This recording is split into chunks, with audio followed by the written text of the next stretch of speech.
এতিয়া চলি আছে ৰমজান মাহ। সৰুৰ কথা কেতিয়াবা বহুত মনত পৰে।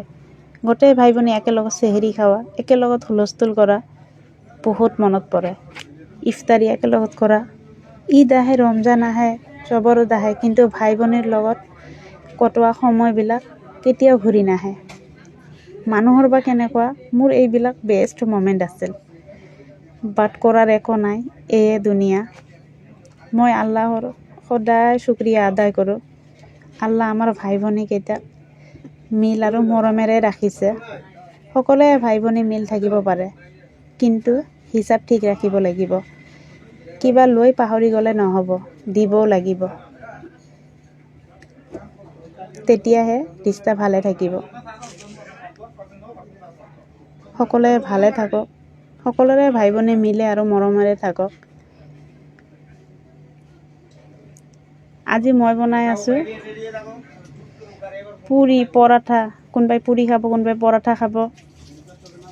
সেইকাৰণে মই আজি পুৰিও বনাই আছোঁ, পৰঠা বনাই আছোঁ, চানা বনাই আছোঁ।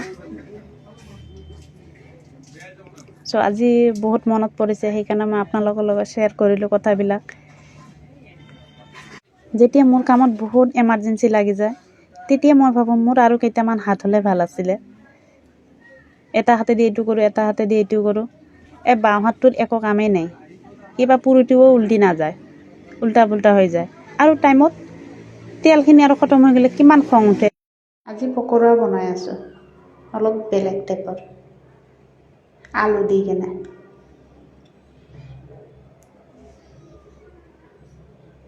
এতিয়া মানুহ ল'ৰা ছোৱালী কম, ইমান এইটো বুজিও নাপায়, খালি মোবাইল লৈয়ে থাকে। আগত এনেকুৱা ফেষ্টিভেল আমাৰ আহিলে বেলেগ এটা এনজয় আছিল, কিন্তু এতিয়াৰ বাচ্চাৰ নাই। এতিয়া সিহঁতে মোবাইলতে বিজি থাকে।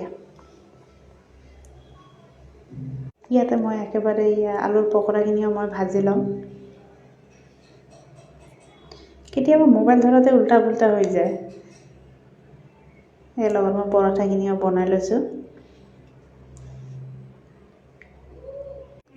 আগতো ইফতাৰী ৰেডি কৰিছোঁ, এতিয়াও ইফতাৰী ৰেডি কৰোঁ, কিন্তু আগত সকলোৱে মিলি কেনে বনাইছোঁ আৰু এতিয়া অকলে বনাওঁ।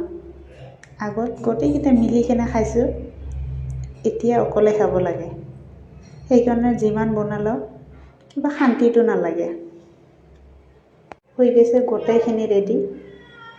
সেয়া কাষ্টাৰ্ড, আলু ভুজিয়া, পৰঠা, এইফালে মই বনাইছোঁ পুৰি, চানা। চ' থেংক ইউ ফৰ ৱাটছিং।